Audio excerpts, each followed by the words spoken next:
नमस्कार दोस्तों, let's study YouTube channel पर आपका हार्दिक स्वागत है। हिमाचल प्रदेश में वर्तमान सरकार द्वारा जो अलग अलग डिपार्टमेंट, बोर्ड, कॉरपोरेशन में सरकारी भर्तियां होती थी, उनका सारा सिस्टम बदला जा चुका है और उसी के बारे में हम बात करेंगे।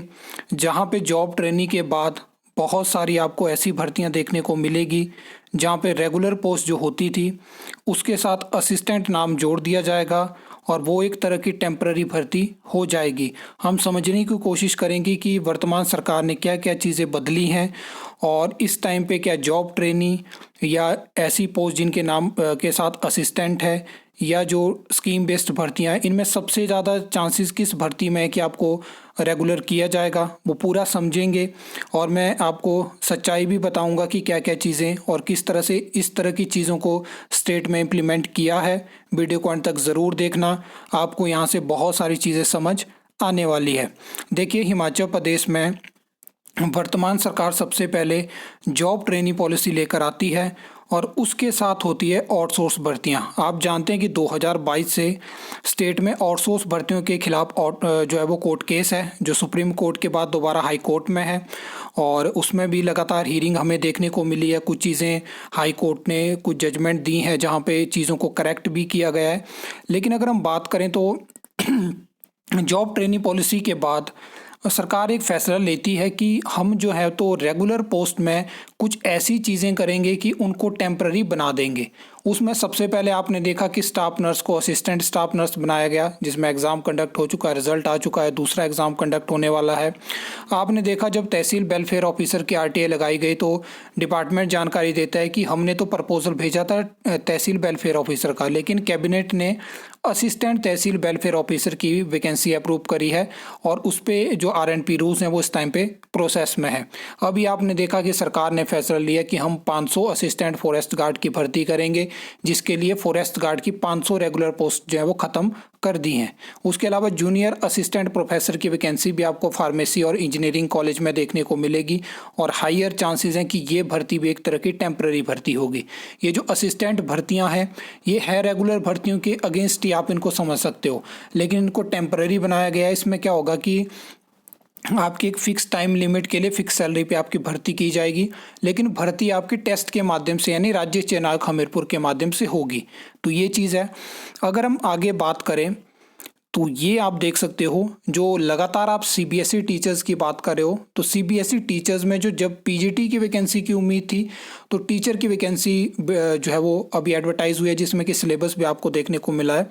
तो वैकेंसी पहले आती है और गैजेट में पूरी पॉलिसी की नोटिफिकेशन बाद में होती है। ये पूरी नोटिफिकेशन आप देख सकते हो, ये आप देख सकते हो, जिसमें अलग स्कीम बेस्ड ये भर्ती रखी गई है जो कि सीबीएसई स्कूल्स में होगी। इसमें ऐसा नहीं है कि आपको जो है वो जो दूसरे एचपी बोर्ड के स्कूल हैं वहाँ पे ट्रांसफ़र नहीं किया जा सकता है, वहाँ पे भी आपको ट्रांसफ़र किया जा सकता है। ये चीज़ भी यहाँ पे प्रोविज़न रखा गया है। बाकी ये आप देख सकते हैं कि 30,000 सैलरी रहेगी, साल में 10 महीने की आपको सैलरी मिलेगी और इसमें ये प्रोविज़न रहेगा कि मेरिट बेस्ड आपकी सिलेक्शन होगी तो राज्य चयन आयोग हमीरपुर एग्ज़ाम कंडक्ट करवाएगा। और जो मेन चीज़ है कि जो टीचर एंगेज होंगे इस पॉलिसी में, उनके पास कोई राइट नहीं है कि वो क्लेम करें कि हमें रेगुलर किया जाए किसी भी वैकेंट सैंक्शन पोस्ट में। और इसमें जो ये मतलब वैकेंसी होगी तो मतलब क्लेम नहीं कर सकते हैं आप। मैंने इससे पहले और भी पोस्ट की पॉलिसी में ये चीज़ें देखी है, बाद में रेगुलर किया गया है, ऐसा नहीं है।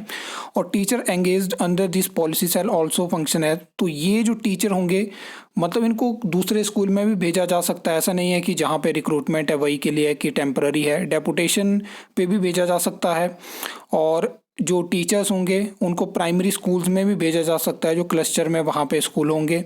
तो ये सब चीज़ें प्रोविज़न रखे गए हैं। तो पूरी पॉलिसी जो है वो नोटिफाई हो चुकी है और 24 अप्रैल की आप गैजेट देखोगे तो वहाँ पे आपको सीबीएसई टीचर्स की पूरी पॉलिसी देखने को मिल जाएगी। तो देखिए, अब सच्चाई यही है कि इस टाइम पे जो जॉब ट्रेनी और ट्रेनी भर्ती है उसमें सबसे ज़्यादा चांसेस हैं कि आपको 2 साल के बाद क्वालिफाइंग एग्ज़ाम क्लियर करने के बाद रेगुलर कर दिया जाएगा।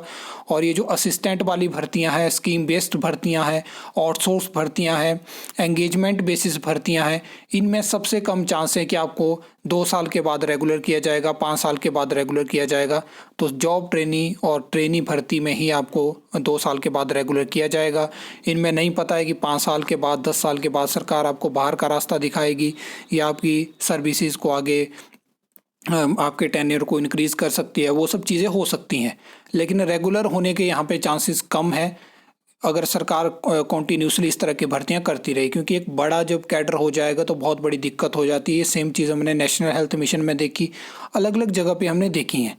तो देखिए, वर्तमान सरकार सारा ढांचा बदल चुकी है और इतना कॉम्प्लिकेटेड सिस्टम कर चुकी है कि आउटसोर्स अलग चला हुआ है, स्कीम बेस्ड अलग है और असिस्टेंट वाली भर्तियां अलग हैं। और जॉब ट्रेनिंग भर्तियों के बारे में तो किसी को आवाज़ उठाने का टाइम ही नहीं मिला कि जॉब ट्रेनिंग पॉलिसी भी हमें नहीं चाहिए। जहाँ पे जो एक्ट था जिसके तहत ये जॉब ट्रेनिंग पॉलिसी आई थी वो तो क्वैश हो चुका है, ख़त्म हो चुका है।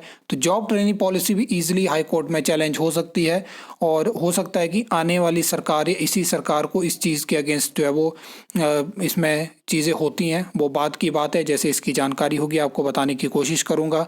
आई होप आपको ये वीडियो अच्छी लगी होगी, इन्फॉर्मेटिव लगी होगी। तो वीडियो को लाइक कमेंट शेयर कर सकते हो, चैनल को सब्सक्राइब कर सकते हो फॉर द न्यू अपडेट्स के लिए।